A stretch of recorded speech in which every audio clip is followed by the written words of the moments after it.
बड़ी है।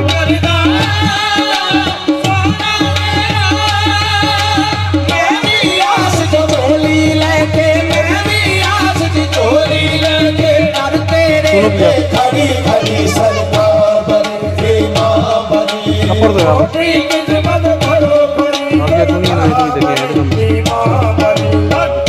बड़ा माल